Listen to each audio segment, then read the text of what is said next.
Navigating the past. Mastering modal verbs and simple past tense in narratives.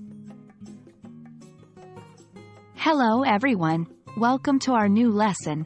Today, we will venture into the realm of the past, focusing on how we can describe past habits and routines in English. We will delve into the intriguing mix of modal verbs and simple past tense in narratives. By the end of this video, you will have a clear understanding of how to weave these language elements together to express yourself more effectively in English.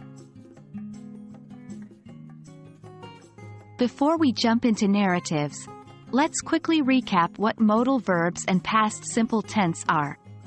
Modal verbs are special verbs that express modality.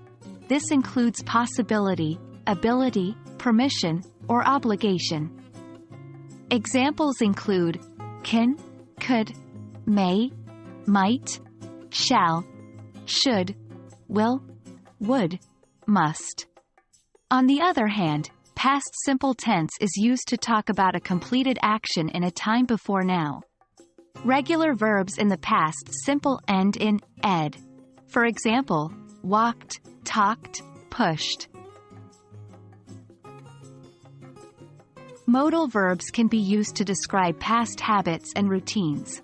The two primary ones we use for this purpose are would and used to. Would is used to describe a habit or regular event in the past. It's often used when telling stories or anecdotes about the past. For example, when I was a child, I would play soccer every Sunday. Used to is used to talk about past realities or habitual actions that are no longer true in the present. For example, I used to wake up at 6 a.m. for school, but now I wake up at 8 for work. Remember, would is not used to talk about past states, but used to is. Now, let's see how we can combine these modal verbs with the past simple tense to tell a compelling narrative about the past. When you're telling a story or describing past routines, you can mix these modal verbs with past simple verbs to give more depth to your narrative. For example, when I was a student, I would study in the library every day. I used to bring a packed lunch and ate it in the park. After lunch, I would return to the library and continued my studying until the evening.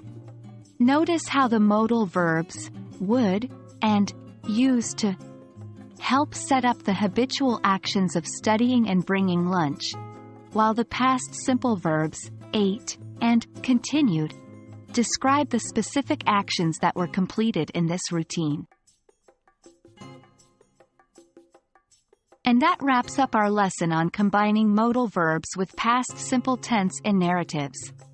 Hopefully, this video has made it clearer for you to understand how to describe past habits and routines in English effectively.